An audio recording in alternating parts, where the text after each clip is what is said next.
அப்போ இந்த அன்பு தான் நம்ம மனசுல நம்ம இருதயத்துல ஊற்றப்பட்டிருக்கிறதுனால ஆண்டவருக்காக வைராக்கியமா இருந்தவர்கள் அப்படியெல்லாம் வாழ்ந்தார்கள். ஒரு நேசம் ஒரு மரணத்தை போல வலியுது, ஒரு நேச வைராக்கியம் பாதாளத்தை போல கொடியதா இருந்தது. ஏன்னா ஒருத்தர் மேல ஒரு அன்பு வச்சுட்டாலே அந்த அன்புல இருந்து அவங்கள காப்பாத்துறது ரொம்ப கஷ்டம், வெளியே கொண்டு வருது. அல்லேலூயா. அந்த மாதிரி தான் தேவன் நம்மேல் வைத்த அன்பு, நாம் தேவன் மேல் வைத்த அன்பு. அந்த அன்பு நம்முடைய இருதயத்தில் ஊற்றப்பட்டிருக்கிறபடினால எவ்வளவு கஷ்ட நஷ்டங்கள் வரும் பொழுது நாம் அசைக்கப்படாது இருக்கிறோம். அல்லேலூயா.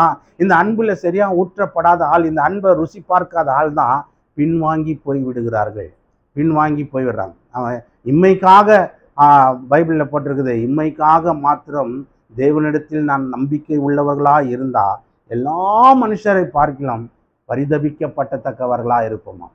இந்த உலகத்துல வாழ்றதுக்காக மாத்திரம் ஆண்டவரே சோறு தாங்க, பணம் தாங்க, வேலை தாங்க, ஆசீர்வாதிங்க, சுகம் தாங்க, இதுக்கு மட்டும் நம்ம ஆண்டவர் மேல நம்பிக்கை வச்சோம்னா எல்லா மனுஷனுக்கு வரலையும் நீ ரொம்ப பரிதாபம், ஐயோ பாவம் அப்படின்ற மாதிரி சொல்லலாம்.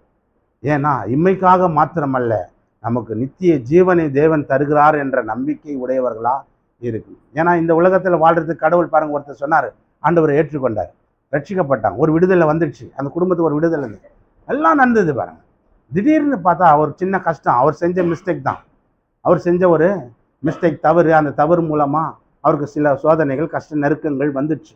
அப்போ அவர் என்னன்ட்டார்னா, பார்த்தியா கடவுள் எனக்கு எவ்வளோ கஷ்டத்தை கொடுத்துட்டார், கடவுள் எனக்கு ரொம்ப கஷ்டத்தை கொடுத்தாரு, கடவுள் என்னை இன்னும் ஆசீர்வதிக்கல, இன்னும் எனக்கு வேலை தரல, எனக்கு நல்ல ஒரு வீடு தரல, அது தரல, இது தரலன்னு சொல்லிட்டு அவரை விட்டு பின்வாங்கி போயிட்டார்.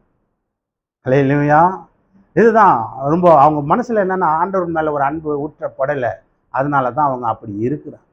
நான் சொன்னேன் இல்லையா, சாது சுந்தர் சிங், அவர் பெரிய ஒரு தேவ மனுஷன். அவர் ரட்சிக்கப்படும் போது இயேசுவை ஏற்றுக்கொண்டார். ஏற்றுக்கொண்ட பிறகு அவங்க குடும்பத்தில் இருக்கிறவங்களாம் சொன்னாங்க, இந்த பாருப்பா, இந்த இயேசுவை ஏற்றுக்கொண்டினா, இந்த இயேசுவை நீ தேடி போய் அவரையே பிடிச்சிக்கின்னு இருந்தீங்கன்னா சொத்துல ஒரு நயா பைசா உனக்கு கிடைக்காது, ஒரு வெள்ளி பொண்ணு ஒன்றும் கிடைக்காது, ஒரு பாகம் ஒன்றுமே உனக்கு கிடைக்காது அப்படின்றத சொன்னாங்க. இந்த இயேசுவை விட்டுட்டு நீ வந்துட்டீனாக்கா, நம்ம சாமியை கும்பிட்டினா எல்லாம் உனக்கு தரோம் அப்படின்ற மாதிரி அவங்க சொந்தம் பந்தம், அவங்க தாய் மாமாலாம் சொன்னாங்க. அவர் சொன்னார், இந்த பணத்தை நீங்களே வச்சிங்க, சொத்தை நீங்கள், எனக்கு இயேசு போதும். அல்லேலூயா.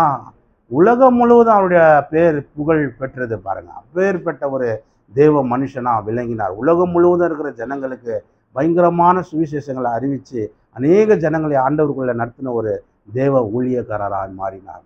அல்லேலூயா. காரணம் தேவன் மேல் வைத்த அன்பு.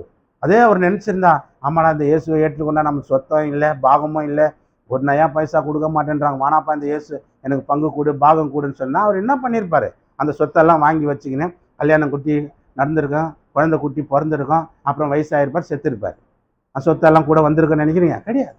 இப்போ அதுவே அவர் அதெல்லாம் வானானும் பக்தி வைராகமாக நின்னதுனால அவர் பேர் புகழ் இன்றைக்கும் உலகம் முழுவதும் பயங்கரமாக பரவி கொண்டு இருக்கிறது. இதுதான் தேவன் மேல் அவர்கள் வைக்கிற அன்பு. ரோமர் 5:5 நம்ம வாசிக்கிறோம் இல்லையா, என்ன வாசிக்கிறோம், தேவ அன்பு நம்முடைய இருதயங்களிலே ஊற்றப்பட்டிருக்கிறபடியால் அந்த நம்பிக்கை நம்மளை வெட்கப்படுத்தாது.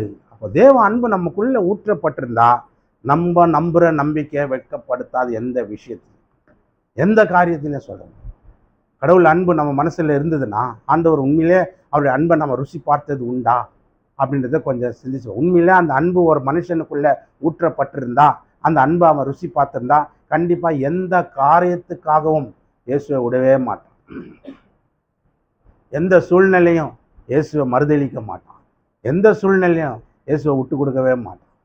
எதுக்காகவும் வேணாலும் இயேசுவுக்காக எதையும் விடுவான், ஆனால் எதுக்காகவும் இயேசுவை விட மாட்டான். இதுதான் தேவ அன்பு ஒரு மனுஷனுக்குள்ளே ஊற்றப்பட்டிருக்கிறதா.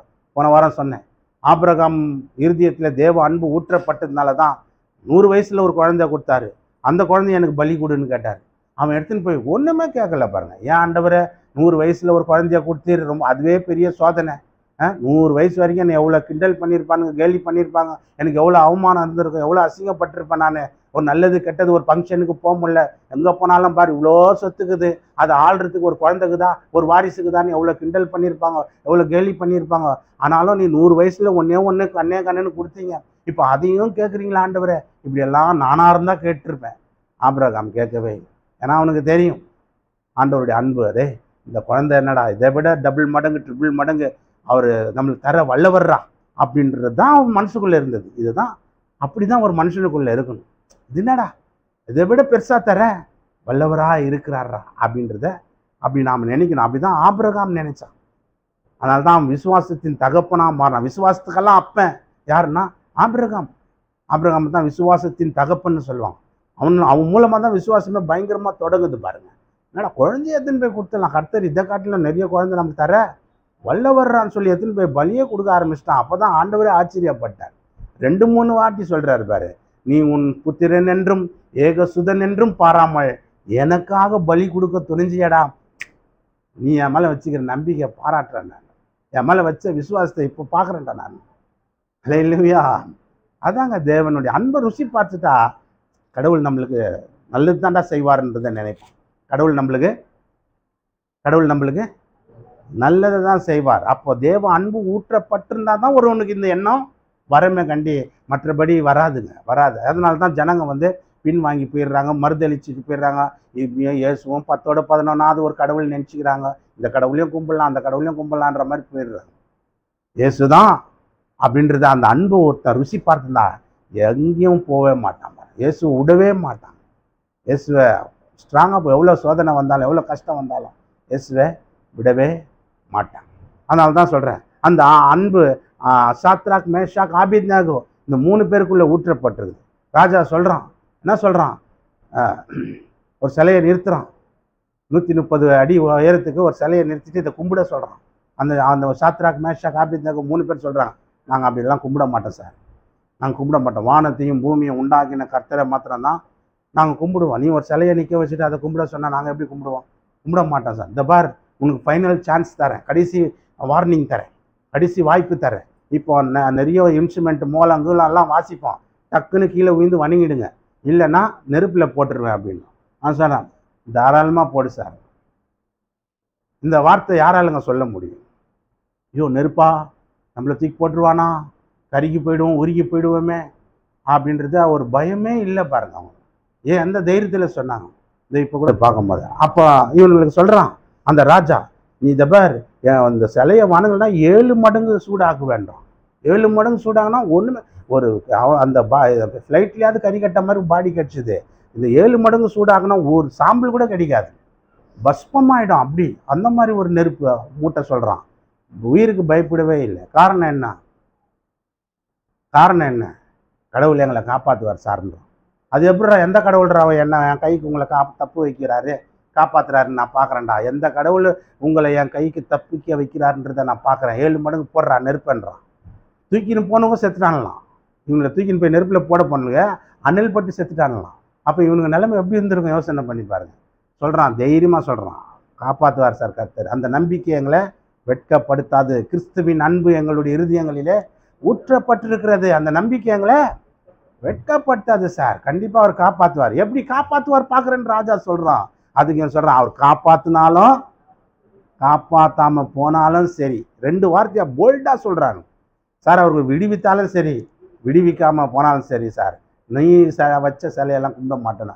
அவ்வளோ வைராக்கியமாக சார். இதுதான் நேசம், இதுதான் பாசம், தேவன் மேல் வைத்த அன்பு. ஒரு மனுஷனுடைய ஆண்டருடைய அன்பு ஒரு மனுஷனுக்குள் ஊற்றப்பட்டிருந்தான் அவன் எதையும் சாதிக்க நினைப்பான், துணிஞ்சு நிற்பான். இந்த அன்பு ஊற்றப்படாதவன் அறகுறையாக தான் பயந்துக்கணும், அம்மாடியோ அப்படின்ட்டு வந்துடுவான். அவனுங்க பின்வாங்கவே இல்லை பாருங்க, நின்னானுங்க பாருங்க. இப்போதான் நேபுகாத் நேச்சர் அந்த ராஜாவே மெர்சல் ஆகிட்டான். நெருப்பில் போட்டு ஏசி ரூமில் சுற்றுற மாதிரி சுற்றின்னு கிடக்குறானுங்க. 4 பேர் சுற்றின்னு கிடக்குறாங்க அப்படின்றான். வெளியே வாங்கடான்றான். மூந்தெல்லாம் பார்க்குறான், ஸ்மெல் பண்ணுறான், ஒரு புகை நாத்தம் கூட வரல. எப்பட்றா? அதான் தேவன் சார். அல்லேலூயா, அல்லேலூயா. அப்போ நம்முடைய தேவன் அப்படிங்க. அதனால தாங்க அந்த அன்பு நமக்குள்ளே இருந்தால் அந்த நம்பிக்கை நம்மளை காப்பாற்றிடுங்க, நம்பிக்கை நம்மளை தூக்கிடுங்க.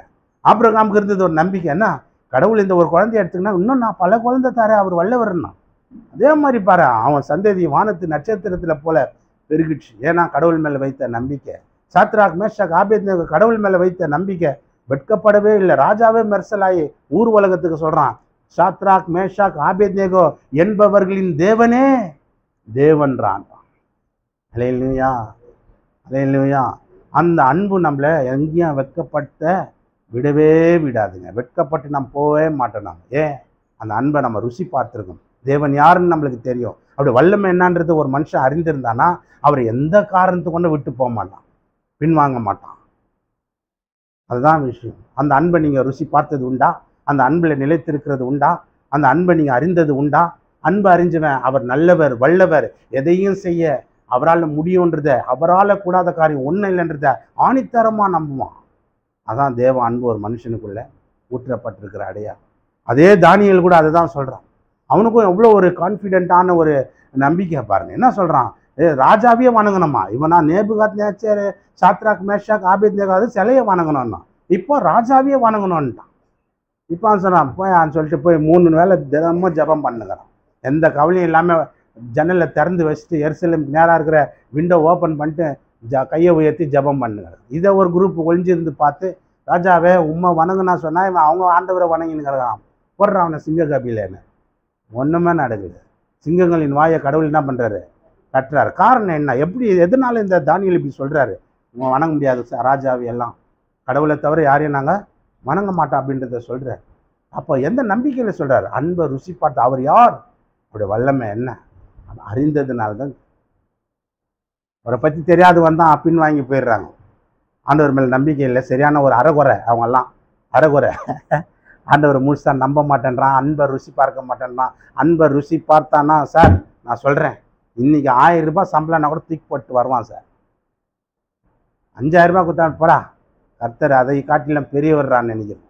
அதை காட்டிலும் அவர் வல்லமையான காரியங்களை செய்கிறவர்றா. அதை காட்டிலும் நம்ம வாழ்க்கையின் இருளை மாற்றுகிறவர்றா, நம்ம வாழ்க்கையை பிரகாசிப்பிக்கிறவர்றா, நம்மளை உயர்த்துகிறவர் அவர் தான்டா அப்படின்னு நினச்சானா, அந்த அன்பை புரிஞ்சுக்கிட்டானா கண்டிப்பாக எதையும் செய்யும்.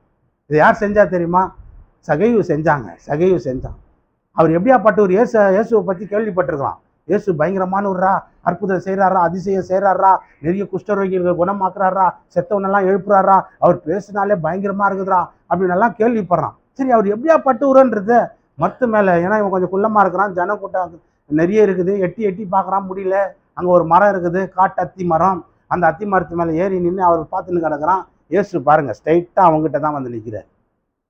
ஏன்? ஒரு மனுஷன் நம்மளை விசுவாசத்தோட நம்பிக்கையோட அந்த முழு அன்பு பாசத்தோடு கலந்து அவன் நம்மளை தேடுறான்றத அவர் புரிஞ்சுக்கிட்டு நேராக வந்து அந்த மரத்துக்கிட்ட நிற்கிறார்.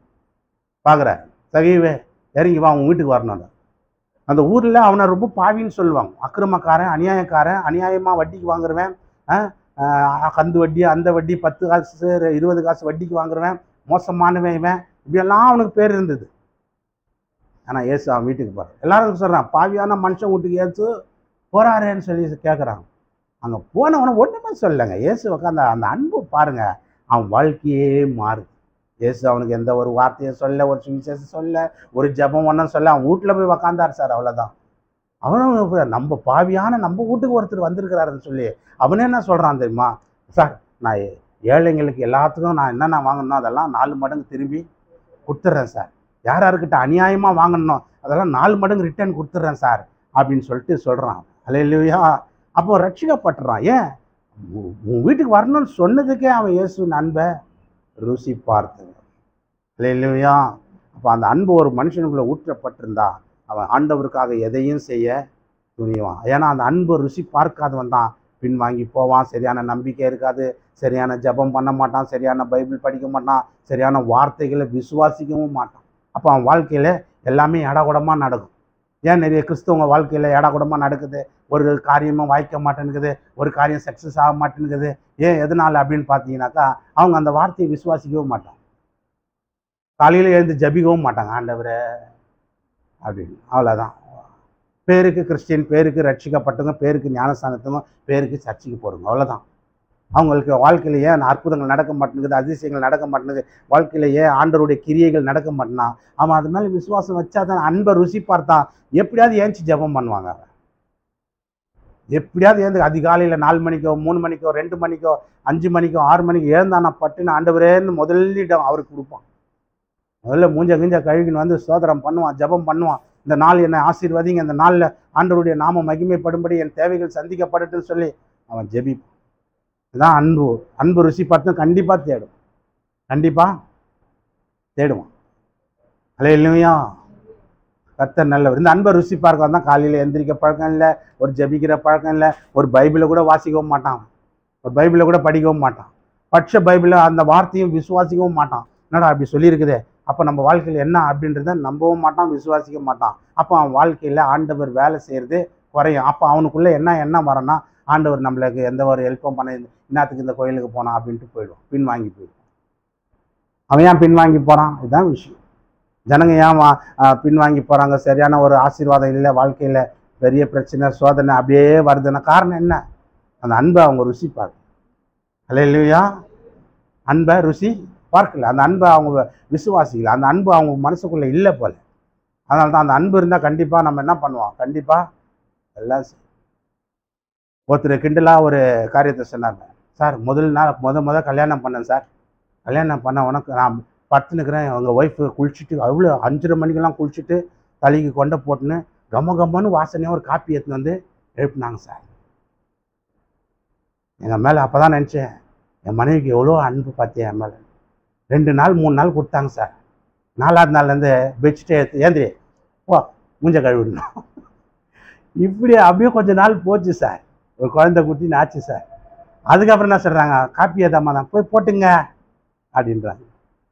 இப்படியே மாறிடுச்சு சார். ஆரம்பத்தில் தான் சார் அந்த அன்பு அப்படியே காலையில் 5:30 மணிக்கெல்லாம் குளிச்சுட்டு வந்து கொண்டையை போட்டுன்னு ஈர துணியோடு அப்படியே கொண்டெல்லாம் போட்டுன்னு வந்து காஃபி போட்டு மங்களகரமாக வந்து என்னை எழுப்பி காஃபி கொடுத்தாங்க சார். ஒரு 2-3 அந்த ஒரு வாரம் தான் சார். அதுக்கப்புறம் நீயே போட்டுக்கன்னாங்க. அப்புறம் அவங்களுக்கு போட்டு கொடுன்னாங்க. இப்படியே ஆகிட்டாங்க சார் என்ன. இல்லையா, கர்த்தர் நல்லவர். அந்த மாதிரி நாம இருக்கக்கூடாது. ஆண்டவர் ரட்சிக்கப்பட்ட போது ஃபஸ்ட்டு சர்ச்சுக்கு வரமே, அப்போ தான் ஓஹோன்னு இருக்கிறோம், ஜெபிக்கிறோம், எல்லாம் விசுவாசம் அது இதுன்னு வர்றோம். அப்படியே கொஞ்சம் நாள் போக சர்ச்சுக்கு அடுத்த வாரம் வந்துடுறேன். இப்படி தான் மனசுக்குள்ளே எண்ணங்கள் வரும். அப்போ என்னன்னா, அந்த அன்பு, முழுமையான அன்பு நமக்குள் இல்லை. ஆதியில் கொண்டிருந்த அன்பை நம்ம விட்டுடுறோம் அப்படின்னு பைபிள் சொல்லுது. ஆதியில் கொண்டிருந்த அன்பை நீ விட்டாய், உன் பேரில் எனக்கு ஒரு குறை இருக்குதுன்றார். என்ன குறை?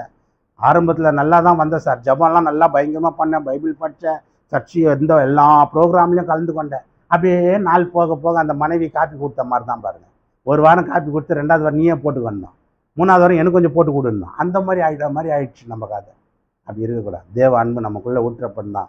எல்லா நேரத்துலையும் ஆண்டவரை நாம் தேடும் போது தேவன் நமக்கு எல்லா விதத்துலேயும் ஒரு ஆசீர்வாதங்களை கொடுக்க வல்லவராக இருக்கிறார். அது இப்படிப்பட்ட ஆளை தான் தேவன் தேடுறார்.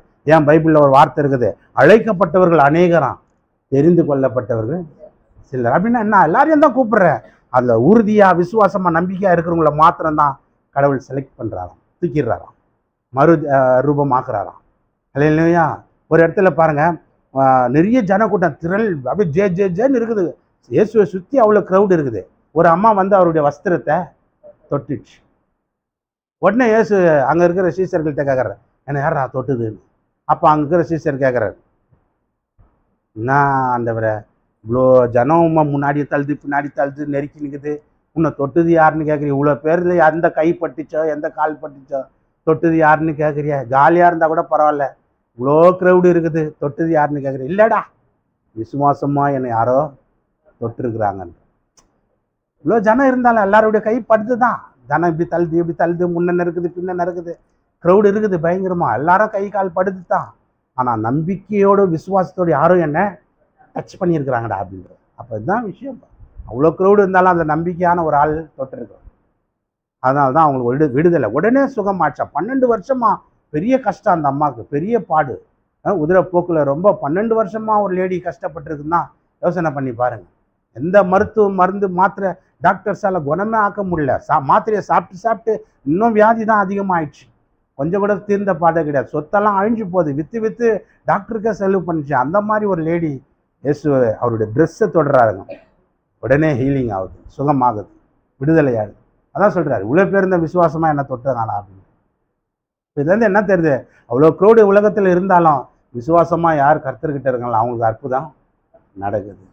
அவ்வளோ பேர் இருந்தாலும் சாத்ராக் மேஷாக் ஆபேத்நேகோவை அந்த நெருப்புல இந்த கடவுளை காப்பாற்றுறார். அவ்வளோ பேர் இருந்தாலும் தானியேலை காப்பாற்று. அவ்வளோ பேர் இருந்தாலும் ஆபிரகாமை ஆசீர்வதிக்கிறார். காரணம், விசுவாசம் உள்ளவர்களையும் தேவ அன்பை ருசி பார்த்தவர்களையும் அவருடைய நம்பிக்கை வீண் போகாது, கெட்டு போகவும் வெட்கப்படவும் போகிறார். அல்லேலூயா. அந்த வார்த்தை தான்.